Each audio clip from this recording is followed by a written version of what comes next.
Hello, pattern lovers. You're welcome and welcome back.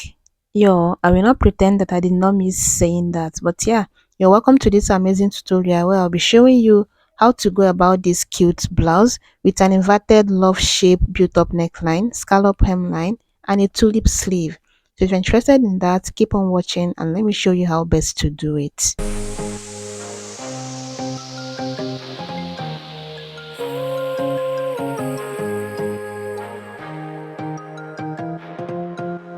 Your pattern paper doesn't have to be on fold, but for the purpose of showing you what the neckline looks like afterwards, my paper is on fold. Then from the top of your paper, you're going to go down to at least 4 inches space, and that will be your starting point line, which I will also call the shoulder line. Now from this shoulder line, I'm going to go down first to my bust point line, then to my under bust line, down to my waistline, and then down to the blouse length. I said I'm starting from the shoulder line and I'm going down to the bust point line, to the under bust line, to the waistline, and then to the blouse length. Now I'm going to use my ruler to mark this out just as you can see me do it here, and then label them bust point line, under bust line, waistline, and then BL is the blouse length. I'm going to come back here on the shoulder line and mark the shoulder measurement divided by 2. Then I'm going to go down to the chest line. And on that point again, I'm going to mark my shoulder measurement divided by 2. I'm just trying to have a straight line of both the shoulder measurements and the chest line. And once I have it, I'm going to use my ruler to connect it like this. I'll come here on the shoulder line and mark 3 inches as my neck width for now.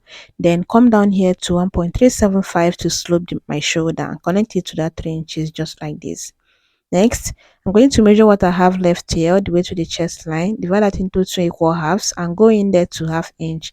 Then come to the chest line and take the bust measurement divided by 4. I'll mark it, then connect from the shoulder tip to the ½ inch like this and then cut from that ½ inch to the bust width this way. The next thing I'm going to do is to mark my bust span. That's the nipple to nipple divided by 2. I'll mark it on the bust point line and also on the blouse length and use my straight ruler to connect the 2 points, and that's where we'll be taking the dart. Now I'm coming to the waistline of this bust span.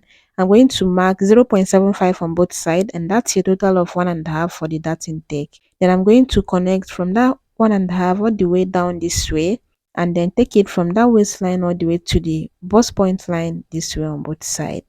Then I'm going to come here on the waistline, take my waist measurement divided by 4 plus the 1.5 that intake. I will replace it. Then come to the blouse length and take the hip measurement divided by 4 plus 1 inch is. You should add 1 inch to your measurement you have, like you measure around your blouse length.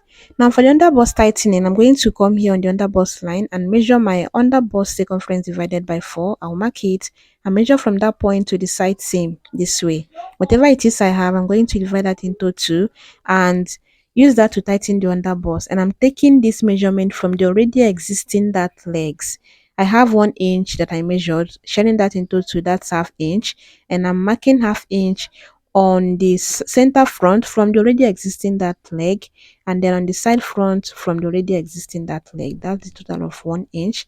Then I'm going to use my curve to blend it from the under bust to the bust point and use this part of my curve to blend it into the waist dart.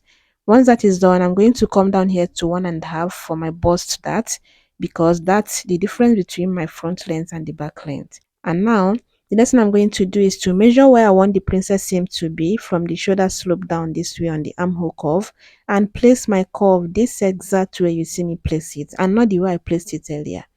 It shouldn't be curvy on that top part or exactly on this line, so you're going to just place your curve like you see me do it.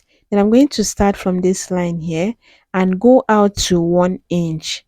Once I have that, I'm going to measure from here to here, this same line. I'll measure from the armhole curve to the bust point line, and whatever it is I measured, I'm going to place it exactly on that bust point line and tilt my measuring tape until I have the same measurement on that 1 inch I went out earlier, making sure you maintain that same measurement you measured on the princess curve. Yeah, once you have it on that 1 inch, you're going to place your curve the same way again and blend it in to the curve you already have from the under bust to the bust point. It should just look like they are coming together, or an extension. Do you understand? It should just look like it's just one curve coming from the armhole. And once you're sure of that, you're going to recurve your armhole all the way to the bust width from this second line, like you see me do it here. After that, I'll clean out the unnecessary part because I no longer need that. Then coming down to the hem, I'm going to go up here on the dart line by 3 inches and also mark the same thing on this other dart leg so that they will be the same, yeah, because we'll be joining that part now. So they should be the same. Then I'm going to place my curve like this and curve, blend it into the blouse length on the center front. Then coming to this side here, because I'm small, I wouldn't be doing the other curve we have on the blouse. So I'm just going to like blend it in like this to the 3 inches like this, because it wouldn't be as beautiful as the one we have on the thumbnail if I try to make it on this small blouse. Now here I'm going to mark 2 inches as my neck width, then go up 2 inches from the shoulder line, and that will be the height of the built up neckline. On that point again, I'm going to mark 2.5 and then use my ruler to just connect it straight from the 2.5 neck width to the 2 inches highness of the collar, yeah, built up neckline, and this is what it's looking like. And I'm going to blend it in from the shoulder slope to this 2 inches highness, just like this. It shouldn't be too shallow. If you can even make it deeper than what I have here, so that yeah, it will blend into your neckline. Then I'm going to clean up this part, and once I'm done with that, I'm going to measure here on the center, on the shoulder line. I'll go into 1 inch so that when you open up your blouse or that fabric is going to be about 2.5. It will open up on its own, so 1 inch like this works just fine. Then I'll place my curve this exact way and blend it upwards this way. Now I'm going to measure from my shoulder line and go down to my neck depth, and I'm using 6.5. Then from that 6.5, I'm going to go up 1.5. From your neck depth, go up 1.5 and mark the 2 points. Now I'm going to place my curve from on that 1.5 upwards and curve it like this, going down to that my neck depth. I'm not saying you should use 6.5, but whatever your neck depth is, go up 1.5. Then on that neck depth, you're going to go out here to 1.5. All this part is very important. I'm just giving you measurement that will work just fine for any size at all. That's why I'm giving you all these measurements. You're going to place your curve like you see me place it and blend it to the 1 inch you already have on the shoulder line. Do you understand that? Then you're going to just, if you can, freehand this part and until it look like a love shape. So yeah, blend any part you need to blend in so that it comes out well. And I wasn't really satisfied with what I have here, yeah. So I'm going to like use my curve, place it until I have the perfect placement, and use that to get the actual love shape, so that by the time you open up this pattern, it's going to look like a love shape. So yeah, this is one of the advantages of working in an open place, and I highly recommend. But yeah, I'm satisfied with this now. Now coming to the back pattern, I have the shoulder line, the waistline, and then the center back, and also the blouse length. Now measuring from the shoulder line down to my waistline, it's about 1.5 shorter than what I used as my shoulder to waistline on the front pattern, and that's because of the bust dart. So yeah, whatever I have here is 1.5 shorter than what I have as the length for the front. Then on the shoulder line from the center back, I'll go into my shoulder measurement divided by 2, then go down to the chest line. On that point again, mark the shoulder measurement divided by 2. Just make sure you have a straight line both on the shoulder measurement and also on the chest line. Then you're going to connect them like this. Next, I'm going to come in here to 3 inches as my neck width for now. Then come down here to 1 inch for the shoulder slope and connect from the 1 inch shoulder slope to the 3 inches neck width like this. And it was at this point that I realized that I was supposed to have like a space here like we did for the front. So I added a paper, and this is what it's looking like.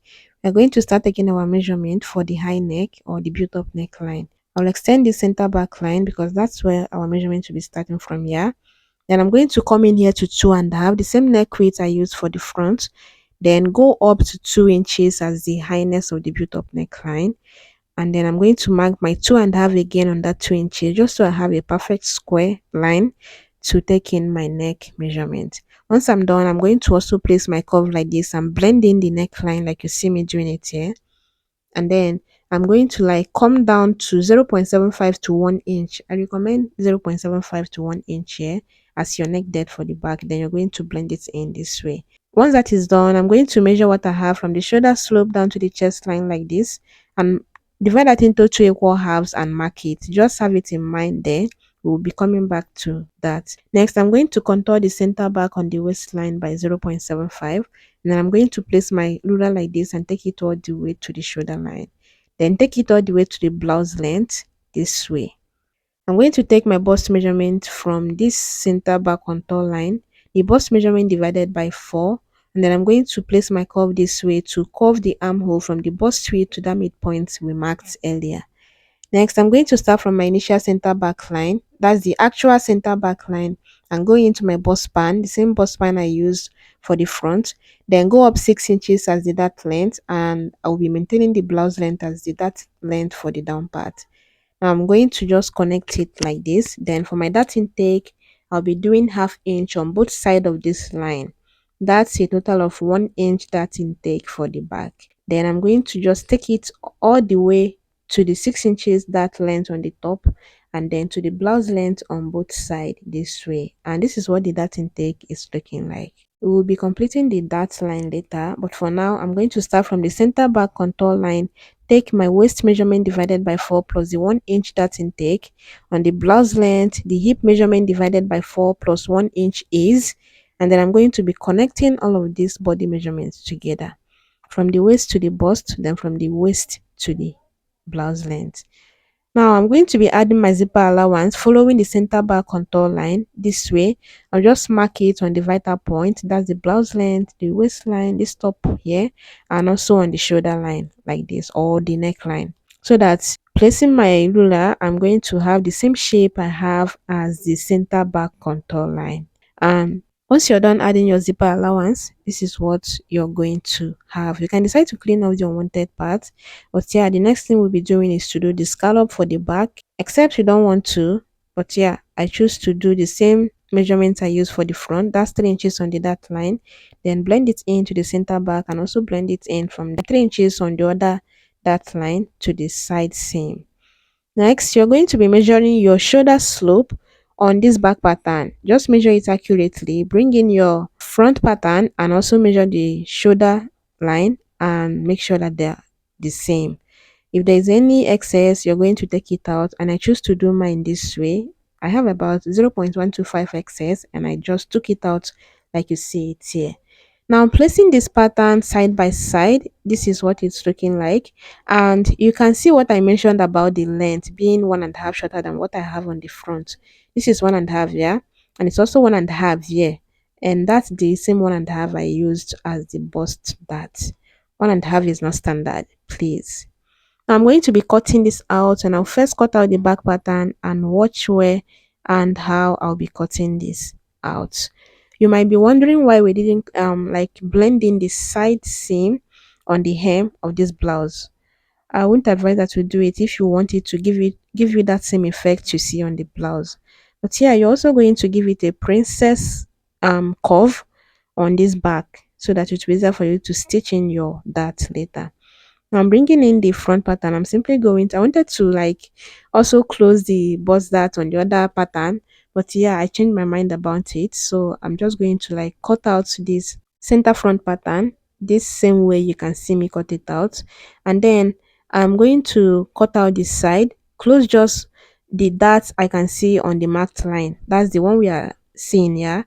And after that, I'm going to use it to trace that out on another paper. It's easier for me that way because it's not every time that you're in the mood to be closing that on two papers. So yeah, I would close in the dart, slash one of the dart line this way, and then you apply your water glue if you're using a water glue, or basically place it on the other one and then tape it down.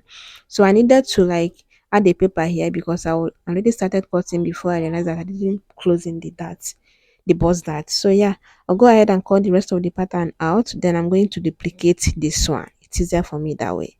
But yeah, this is what it's looking like for now.